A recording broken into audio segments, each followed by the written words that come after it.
Sir आपल्यासोबत मंदार केणी आहेत. आपण जाणून घेऊया मालवणमध्ये काय परिस्थिती असेल.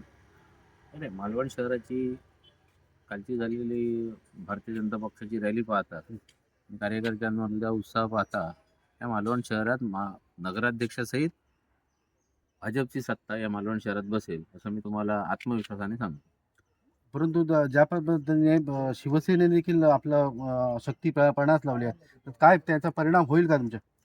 आणि शक्तीपणास लावल्यापेक्षा गेल्या का 10-15 दिवसात त्यांना त्यांचा पराभव दिसल्यानंतर त्यांच्या लोकप्रतिनिधींकडून जे काही घटना घडत आहेत आणि ते जे काय घटना घडवत आहेत त्याच्यावरून लक्षात येत आहे की त्यांना समजलेलं आहे की आपल्याला आपला पराभव या मालवण शहरातनं होणार आहे.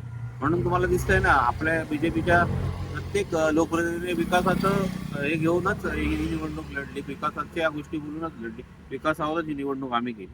परंतु कोणालाही स्वतःच्या वैयक्तिक किंवा हेवेदाव्याच्या राजकारणाचा आमच्यापासून अजिबात त्रास झालेला नाही. परंतु या पराभवात तुम्हाला दिसतंय की या शिवसेनेचा सध्याची जी परिस्थिती आहे आणि जे त्यांचे लोकांवर किंवा यांच्यावर जे काही ते बदनामीचे किंवा आरोप करतायत, अशा पद्धतीने त्यांनी आधीच आपण हार आपली मान्य केलेली आहे, ते याच्यात दिसतंय.